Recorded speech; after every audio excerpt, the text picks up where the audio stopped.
I just finished watching Amazon Prime's Hunters, and in this video we'll talk spoilers with heavy focus on the ending and the major plot twist. So if you haven't watched it yet, you know what to do. Go!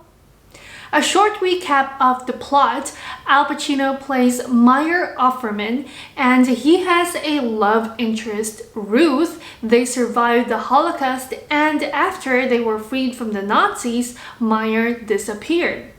30 years later, Ruth finds Meyer and revealed that she found the Nazi doctor, also called the Wolf, who tortured the couple physically and mentally, and she seeks revenge. This inspired Meyer to start a Nazi hunt. A year later, Ruth gets murdered. Her grandson Jonah meets his grandfather, Meyer Offerman, and joins the hunters. Together, they kill Nazis living in New York and stopped a planned Nazi attack, also known as the Fourth Reich, from happening, which could have killed millions of Americans. So let's get to the two plot twists. First one is the Wolf's real identity. We find that Meyer Offerman is actually the Wolf. The original Meyer Offerman was killed by the Wolf way back in 1945, and the Wolf pretended to be Meyer Offerman and got a plastic surgery and lived a new life as Meyer Offerman. But he has to really live Meyer's life, like being a Jew and practicing Jew traditions. This process had changed the Wolf, and he decided that his penance would be to kill his fellow Nazis in America. So I think the clues were actually there from the moment that we saw Meyer Offerman shot this woman named Karen Bellinger without even confirming if she's really Tilda Sauer, the Nazi. And we knew something was up, as if he was trying to keep her from saying true things, that he is a fraud. By the way, do you think that that lady was actually Tilda Sauer, the Nazi? He also was more evil than I expected. I mean, he was really pushing Jonah to be on the dark side, to be on the evil side, you know? But what I really ponder on is that, is he for real? I mean, it's not so often that villains pretend to be their victims and turn out to actually be the good guys in the end, right? This is a refreshing take on that superhero-villain debate. What's the difference between a superhero and a villain? Then here goes the grandson Jonah, accomplishing his birthright. He shoots and stabs the Wolf, with the Wolf encouraging him to do so. He knows that he deserves to die, and he seeks revenge for Ruth and Myers, and his last words were, "It's you, Meyer." Second plot twist is the general and the colonel's identity uncovered. One more running main plot of the series is the Nazi leaders headed by this lady, the colonel. She was the one plotting the demise of millions of Americans via putting a virus in corn syrup to be sold in the US.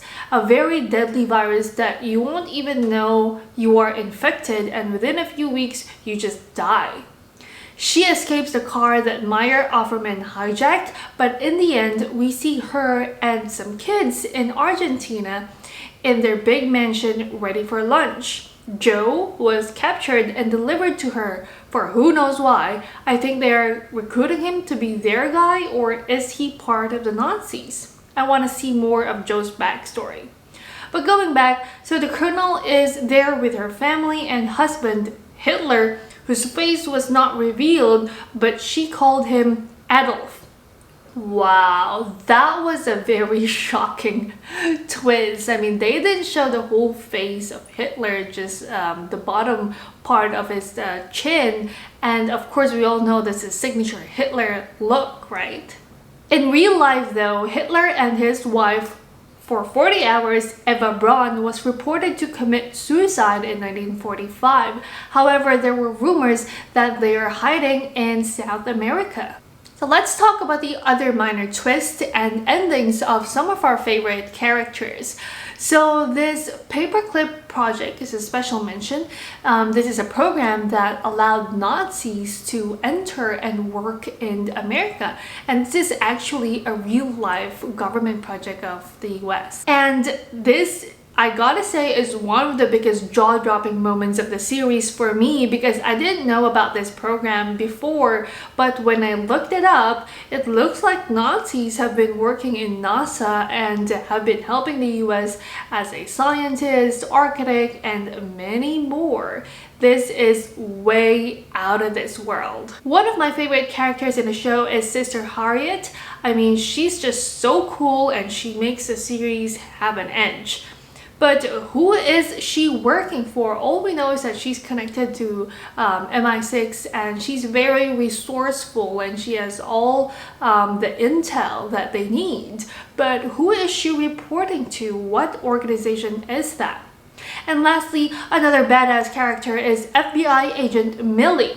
She was tasked to recruit her own team of Nazi hunters in the end. So who's going to join her? Is Jonah going to join her? Is she going to recruit them? Or will there be another team of Nazi hunters that will go head to head with the original hunters team? That will be an exciting watch. In conclusion, I really like this show and recommend watching it. I don't have much context about Jewish traditions and I don't know much about their history, so I must say congratulations and kudos to showmaker David Whale. He mentioned that he feels that it's his birthright to share the story of his grandmother, who is a Holocaust survivor. So basically he is like Jonah. They even kind of look alike, which is not surprising because the whole series is based on David Whale's